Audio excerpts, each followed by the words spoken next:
आप माधव सेवा संस्थान चैनल देख रहे हैं, जिस पर आपका हार्दिक स्वागत। एक दिन मैंने इतिहास के बारे में बताया था कि कैसे अरब से चलकर एक 26 साल का नौजवान मोहम्मद बिन कासिम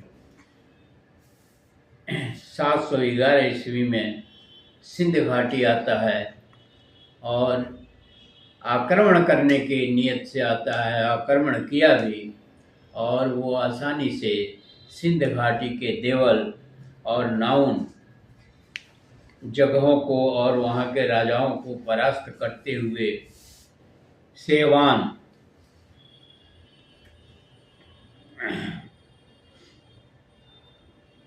जो वहाँ का शासक माजरा था उसको पराजित करते हुए और अधिकार करते हुए शीशम के जाटों पर भी विजय प्राप्त किया और शीशम के जाटों को भी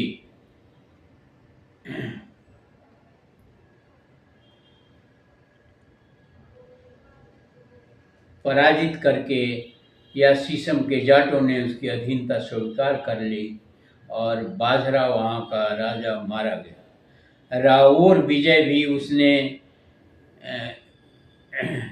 दाहिर के बाद जो है राऊर विजय भी उसने किया। घमासान युद्ध हुआ वहाँ और उसका भी पतन हो गया और राऊर भी मीर कासिम के कब्जे में हो गया।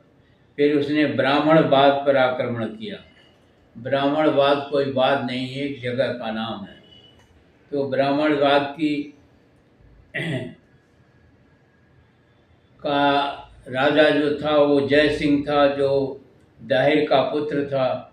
उसने मीर कासिम के आक्रमण का बहादुरी के साथ सामना तो किया, लेकिन कमज़ोर पड़ा और वहाँ भी मोहम्मद बिन कासिम का आधिपत्य हो गया।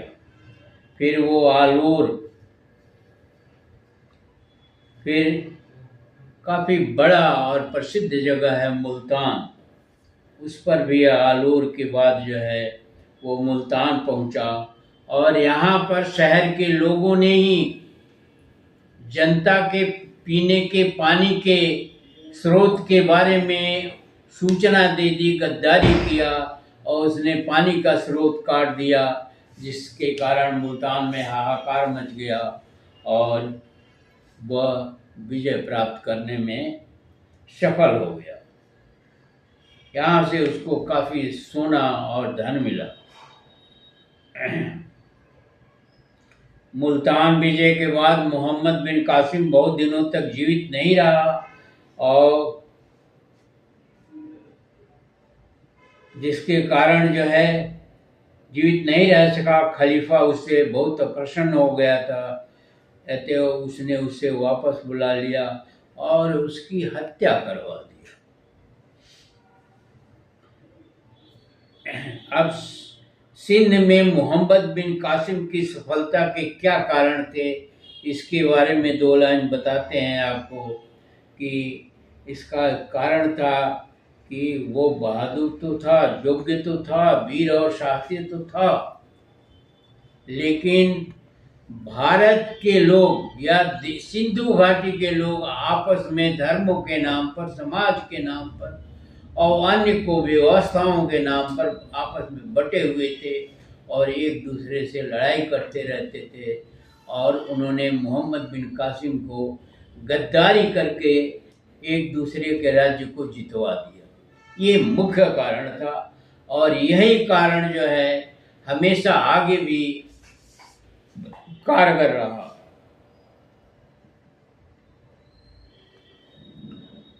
दूसरा कारण ये भी था कि मोहम्मद बिन कासिम की सेना विशाल थी और ये छोटे छोटे राज्य थे। ये छोटे छोटे राज्य ही देश के पतन के कारण बने, क्योंकि उनमें एकता नहीं थी। धर्म के नाम पर, समाज के नाम पर और अन्य नामों पर ये बटे हुए थे और आपस में लड़ते रहते थे। आज भी यही स्थिति है। धर्म के नाम पर, स्वार्थ के नाम पर, जाति के नाम पर हम बटे हुए हैं।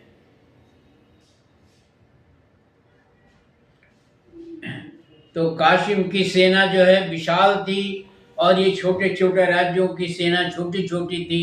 वो पहले ही डर करके सरेंडर कर दिया और सिंधु घाटी का पतन हो गया।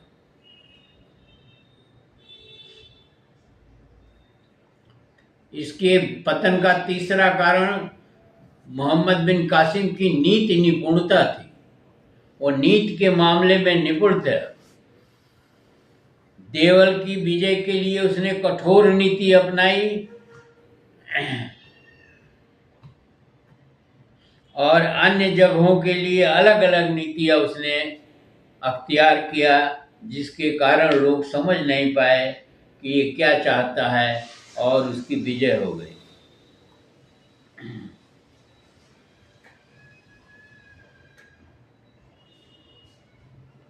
सिंधु की भौगोलिक स्थिति भी इसमें कारगर रही, क्योंकि सिंध घाटी जो है काफ़ी दिनों से भारत से कट हो गया था, अलग हो गया था, नदी की वजह से भी, प्राकृतिक कारणों से भी और अन्य कारणों से।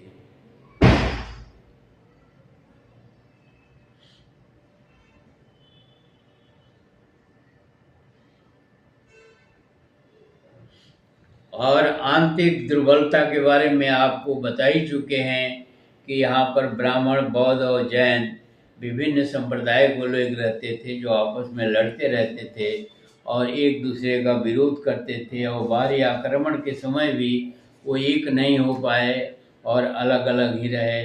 इस प्रकार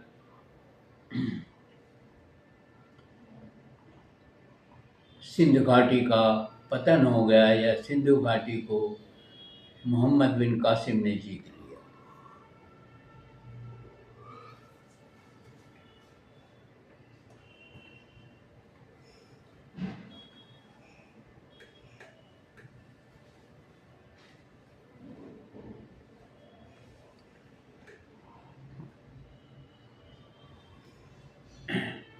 ये नीति निपुणता की बात पर कह रहे हैं, बता रहे हैं कि जब इन्होंने सिंध घाटी जीता तो इन्हें कृषि नहीं करना था, वहाँ रहना भी नहीं था, पर वो टैक्स लगा करके टैक्स वसूलते रहे।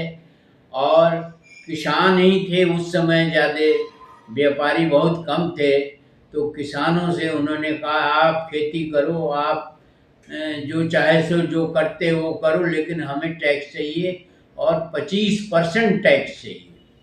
100 रुपया में 25 रुपया उनका टैक्स था, आज तो उससे भी ज़्यादा टैक्स है। तो 25% टैक्स में किसान करते रहे और उन्होंने कुछ नहीं किया, उनको मुफ्त में पैसा मिलता रहा।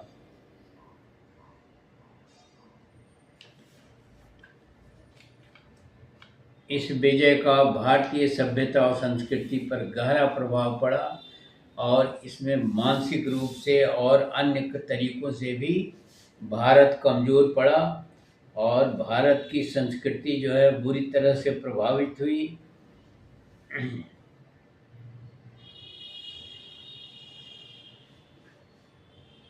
और इस प्रकार जो भारतीय सभ्यता कई क्षेत्रों में उन्नत थी, उसका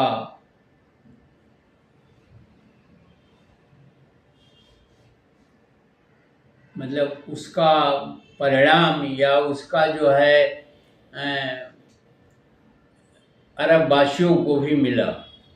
जैसे टैक्स है, दर्शन शास्त्र है, चिकित्सा है, नक्षत्र विज्ञान है, गणित है, शासन प्रबंध है, ये सब चीज़ें जो हैं वो उन्होंने कैप्चर किया और इस प्रकार धीरे धीरे भारत कमज़ोर होता गया। और कमज़ोर होने की कड़ी जो है वो मोहम्मद बिन कासिम का आक्रमण है। अगर मोहम्मद बिन कासिम के आक्रमण के समय सब लोग मिल कर के और सम्मिलित रूप से उस आक्रमण का मुकाबला किया होता तो बाहरी आक्रमण जो है वो इतनी आसानी से नहीं हो पाते और एक लोगों के अंदर भय पैदा हो जाता, लेकिन ऐसा नहीं हुआ और धीरे धीरे फिर तुर्क आने लगे और तमाम जो है आने लगे, और एक सदियों तक, हजारों साल तक भारत गुलाम रहा। भारत की गुलामी का नींव पड़ा सिंधु घाटी के पतन जो है वही भारत की गुलामी का नींव है। आज इतना ही, फिर कभी वीडियो आगे बनाएंगे और आपको बताएंगे। अगर चैनल को सब्सक्राइब न किया हो तो सब्सक्राइब कर लीजिए, वीडियो को शेयर और लाइक करना न भूलें। धन्यवाद। जय भारत, जय